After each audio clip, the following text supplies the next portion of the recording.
¿Por qué es tan importante el sínodo de Dort para el protestantismo? Porque los arminianos y los reformadores se enfrentaron hace 400 años. ¿Y cómo se definió todo el paisaje?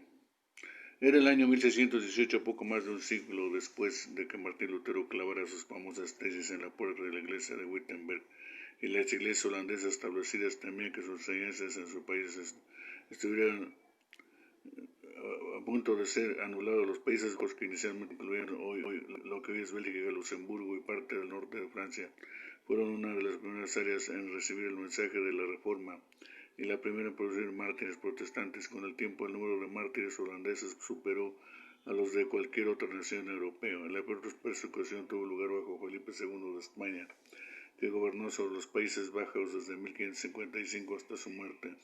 Las protestas populares incluyeron incursiones en iglesias católicas romanas y destrucción de imágenes. La intervención armada de Felipe comenzó una guerra. Williams, el silencioso príncipe orange, llevando a las provincias al norte de la independencia de España. Estas provincias, conocidas como la República Holandesa, adoptaron el culto protestante, mientras que del sur, hoy es Bélgica, permaneció bajo el dominio español católico.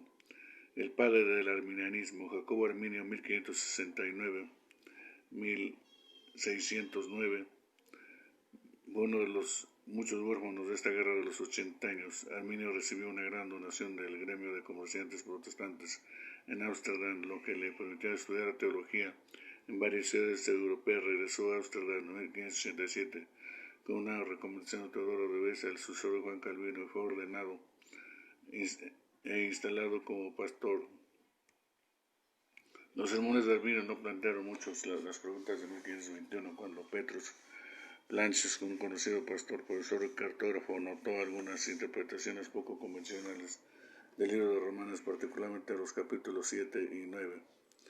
Al tratar los temas como el pecado de Pablo, después de la regeneración y la elección de Dios de su pueblo, Arminio se había apartado de las enseñanzas agustinianas tradicionales que la iglesia reformada había adoptado. Sin embargo, cuando se le confrontó a Arminio, negó cualquier divergencia con Agustín o con la Confesión belga. El resumen de 1561 de las enseñanzas de la Reforma como pastor había prometido solamente a defender.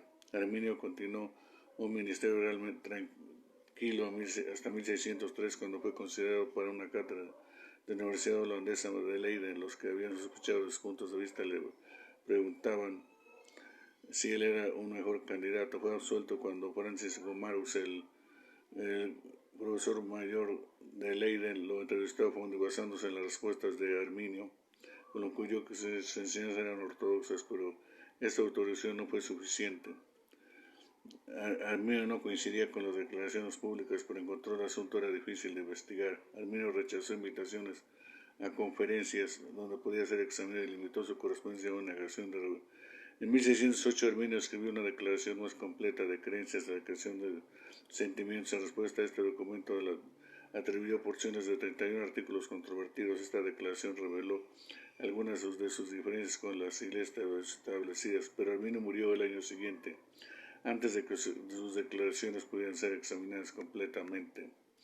El ascenso de los remonstrantes. En lugar de poner fin a la controversia, la muerte de Arminio puso de manifiesto sus verdaderas decisiones, principalmente a través de la publicación de escritos que hasta entonces había mantenido en privado. Algunos de sus estudiantes también empezaron a controvertir, llevando los pensamientos de Arminio y probablemente más allá de lo que hubiera aprobado. En 1610-42 estos hombres produjeron un documento que cuestionaba algunas de las enseñanzas de la Confesión belga sobre asuntos de salvación.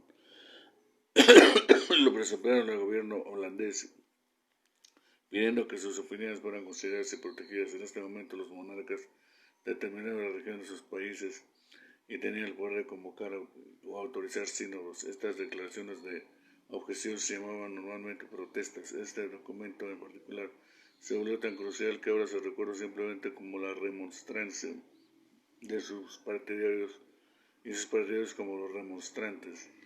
La protesta incluyó 5 puntos que se pueden resumir de la siguiente manera. Dios predestina para la vida eterna a aquellos que crecerán en su hijo de Jesús, y perseveraron en esta fe y obediencia a la fe. Y los remonstrantes acordaron que el Nuevo Testamento habla de predestinación, pero la interpretaron como presciencia, como predestinación de una condición, fe y obediencia. Jesús murió por todos los hombres, por cada hombre, por los que ha obtenido para todos ellos por su muerte en la cruz la redención y el perdón de los pecados. Sin embargo, nadie disfruta este perdón de pecados excepto el creyente. Los seres humanos nacen en pecado, incapaces de hacer algo bueno hasta que nacen de nuevo a través del Espíritu Santo. Una persona puede optar por resistir y rechazar la gracia de Dios.